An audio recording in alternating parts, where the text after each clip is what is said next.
అందరికీ నమస్కారం. ఆంధ్రప్రదేశ్ రాష్ట్రంలో గౌరవ ముఖ్యమంత్రి గారి విజన్తో ఆంధ్రప్రదేశ్ అభివృద్ధి అనేది ప్రతిరోజు కూడా జెట్ స్పీడ్లో వెళ్తుందనే విషయం మనందరికీ కూడా తెలుసు. అదేవిధంగా చూస్తే మన ఉప ముఖ్యమంత్రి పవన్ కళ్యాణ్ గారు కూడా మన రాష్ట్రంలో ఉన్నటువంటి అన్ని పంచాయతీల్లో కూడా ఒకేసారి గ్రామ సభలు నిర్వర్తించి ఎప్పుడు వేయినటువంటి సీసీ రోడ్లన్నీ కూడా గత స్వతంత్రం వచ్చిన దగ్గర నుండి కూడా సంతోషకరంగా రోడ్లనే తీర్చిదిద్దుతున్నారు. గత వైసీపీ పాలనలో వాళ్ళ 5 ఏళ్లలో కూడా కనీసం 2000 కిలోమీటర్ల సీసీ రోడ్లు కూడా వేసి ఉండకపోతే ఈవేళ ఎన్డీఏ కూటమి ప్రభుత్వం ఏర్పడిన తర్వాత గౌరవ ముఖ్యమంత్రి గారి యొక్క ఆలోచనతో పవన్ కళ్యాణ్ గారి యొక్క ఆశయంతో ఈ యొక్క 4300 కిలోమీటర్ సీసీ రోడ్లు వేసి ఈ పల్లెటూర్లు అనేది అభివృద్ధి చేయడం జరిగింది. అదేవిధంగా కానీ మనం చూసినట్లయితే నిరుద్యోగ సమస్య నిర్మూలన కోసం ఈ యొక్క హ్యూమన్ రిసోర్స్ శాఖ మంత్రివర్యులు శ్రీ లోకేష్ బాబు గారు కూడా నిరంతరం శ్రమిస్తున్నారు. అదేవిధంగా చూస్తే ఈ యొక్క ఎవరైతే ఈ యొక్క డిఎస్సి అనేది ఒకటి ఉందో టీచర్స్ కోసం ఆ డిఎస్సి నోటిఫికేషన్ కూడా ఇచ్చి 16,000 పైచీలకు డిఎస్సి ఉద్యోగులను కూడా మన జూన్ నాటికి భర్తీ చేయబోతున్నాం. నిరుద్యోగ సమస్య పూర్తి స్థాయిలో కూడా రాష్ట్రంలో నిర్మూలించబడుతుంది. అదేవిధంగా అందరూ కూడా ఉద్యోగులు ప్రజలు కూడా చాలా సంతోషంగా ఉన్నారు. ముఖ్యంగా చూస్తే రైతులు కూడా చాలా ఆనందంగా ఉన్నారు. గత ప్రభుత్వం 1670 కోట్ల రూపాయలు ధాన్యం బకాయిలు పెండింగ్ పెట్టేసి వెళ్ళిపోతే ఈ ప్రభుత్వం రాగానే 1670 కోట్ల రూపాయల బకాయిలు చెల్లించడమే కాకుండా సకాలంలో ఈ యొక్క ధాన్యం కొనుగోలు చేసిన 24 గంటల లోపులోనే ధాన్యం రైతులకు అన్ని డబ్బులు చెల్లించినటువంటి ఘనత ఈ ఎన్డీఏ కూటమి ప్రభుత్వం అనుకుంది. అదేవిధంగా చూస్తే ఏదైతే సూపర్ 6లో మనం 6 పథకాలను అమలు చేస్తామని చెప్పామో ఇప్పటికే ఉచిత ఇసుక విధానాన్ని ఖచ్చితంగా అమలు చేశాము. ఇసుక ఎవరికీ కూడా కొరత లేకుండా కూడా రాష్ట్రం అంతా ఇసుకను అందించగలిగాము. అదేవిధంగా చూస్తే 1000 రూపాయల పెన్షన్ పెంచుతా ఉన్నాము. మొదటి నెలలోనే మొదటి తేదీనే పెన్షన్ అనేది పెంచడం జరిగింది. అది కూడా ఇప్పటి వరకు క్రమం తప్పకుండా ఒక రోజు ముందైనా ఇచ్చామేమో కానీ పెన్షన్ ఒక రోజు లేటుగా అనేది ప్రభుత్వం వచ్చిన తర్వాత ఇవ్వకుండా మనం చూసుకోగలిగాం. ఉద్యోగులకు కూడా ప్రభుత్వ ఉద్యోగులకు కూడా సకాలంలో జీతాలు ఇచ్చినటువంటి పరిస్థితి గత ప్రభుత్వంలో లేదు.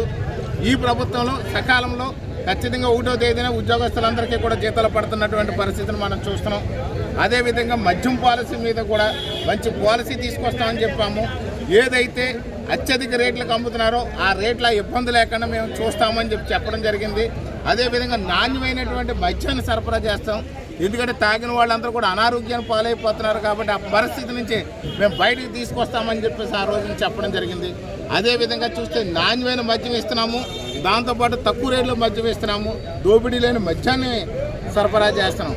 అదేవిధంగా కానీ చూసినట్లయితే సూపర్ 6లో మరికొన్ని కూడా మనం చేయాల్సినటువంటి అవసరం ఉంది. తల్లికి వందన స్కీమ్ ఉంది. ఈ విధ్వంస పాలనటువంటి జరిగినటువంటి వైసీపీ ప్రభుత్వంలో అప్పులు కుప్పలు తిప్పలుగా పడిన అప్పులన్నింటిలో కూడా భయంకరంగా ఉన్న ఈరోజు కూడా మనం 70,000 కోట్ల సంవత్సరానికి కనీసం అది వడ్డీయే కట్టాల్సిన పరిస్థితి ఉన్నప్పటికీ కూడా ఈవేళ సూపర్ 6 అనేది ఖచ్చితంగా అమలు చేసి తీరుతామని చెప్పేసి ఈ సందర్భంగా తెలియజేస్తున్నాం. తల్లికి వందనం ఏదైతే ఉందో అది ఖచ్చితంగా ఎంతమంది బిడ్డలు ఉంటే అంతమంది బిడ్డలకు కూడా 15,000 లెక్కనే ప్రతి బిడ్డకి ఇస్తానని చెప్పాము. ఈ అకాడమిక్ ఇయర్ జూన్లో ఖచ్చితంగా తల్లికి వందనం అమలు చేస్తామని చెప్పి ఈ సందర్భంగా తెలియజేస్తున్నాం. అదేవిధంగా చూస్తే అన్నదాత సుఖీభవ అని చెప్పి రైతుకి 20,000 రూపాయలు ఇస్తాను. ఖచ్చితంగా 3 దఫాలుగా ఈ యొక్క ఏదైతే మనకి తొలకర పంట వేస్తారో పంట వేసే నాటికి రైతులు పంట వేసుకునే టైంకి పెట్టుబడి ఖచ్చితంగా డబ్బులు అందజేస్తాం. ఈ సందర్భంగా తెలియజేస్తున్నాం. ఉచిత బస్సు స్కీమ్ ఏదైతే మనం హామీ ఇచ్చామో మహిళలందరికీ కూడా ఉచిత బస్సు స్కీమ్ హామీ ఇచ్చాం. అది కూడా మే జూన్ నాటికల్లా మనం ఖచ్చితంగా కూడా అదే అమలు చేయబోతున్నాం. సూపర్ 6లో చెప్పిన పథకాలన్నీ కూడా అమలు చేసి ఖచ్చితంగా తీరుతాం. దాంతోపాటు చెప్పనవి కూడా ప్రజలకు అవసరమైనటువంటి సందర్భోచితంగా వెళ్ళి ప్రజల కష్టాలు ఎరిగినటువంటి బలిసన్న మహారాజు మన చంద్రబాబు నాయుడు గారు ప్రజల అవసరాలేంటి ఎప్పటికప్పుడు గుర్తించి ప్రజల కన్నీళ్లు తొట్టడానికి రాజకీయాల్లోకి వచ్చినటువంటి పవన్ కళ్యాణ్ గారి నేతృత్వంలో ఖచ్చితంగా యువ నాయకులు మన లోకేష్ బాబు గారి సారథ్యంతో ఆంధ్రప్రదేశ్ అన్ని రంగాల్లో అభివృద్ధి చెందడం ఖాయం. నిరుద్యోగ వ్యవస్థ అంతా కూడా నిర్మూలించి అందరికి ఉద్యోగ ఉపాధి అవకాశాలు కల్పించడం ఖాయం. రైతులు ఎప్పుడు కూడా ఆనందంగా ఉండడం ఖాయం.